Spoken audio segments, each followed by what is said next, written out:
Hi, we're the Walkers? Hi, we're the Walkers. I'm Josiah Walker. You okay? Hold it together. Hi, we're the Walkers.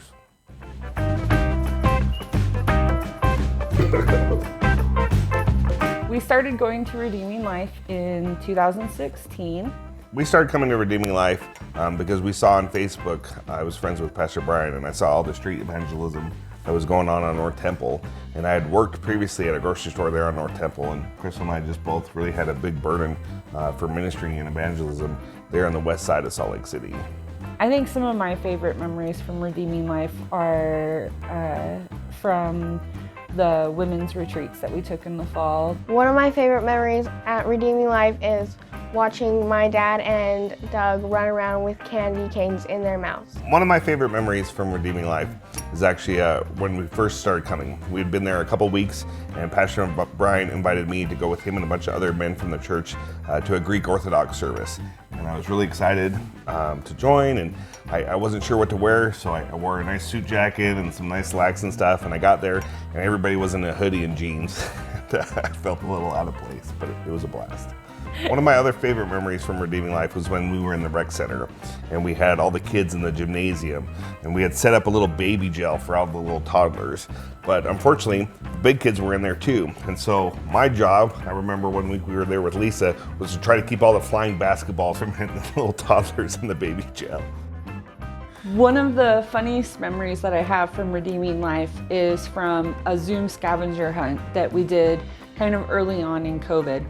And it was actually supposed to be a way to get all of the young people engaged.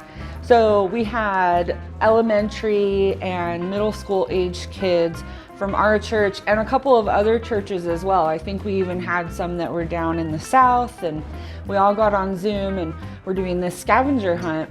And here at our house, it was just Joe and I. And Brian said, find something in your house that's older than you are.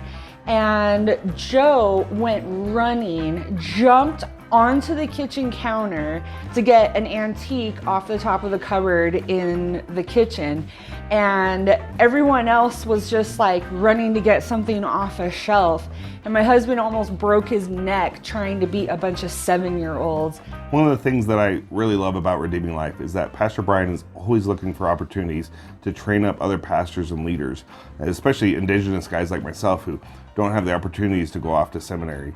I know I've had such incredible opportunities with Pastor Brian, whether it be going down to Send Conference in California with a group of other guys in a fifth wheel trailer, or just Pastor Brian and I going down to a church planners conference in Las Vegas.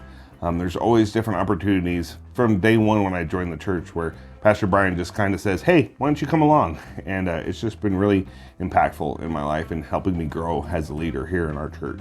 Something that I'm hopeful for once coronavirus ends for the church is to be able to do more like potlucks and gatherings together.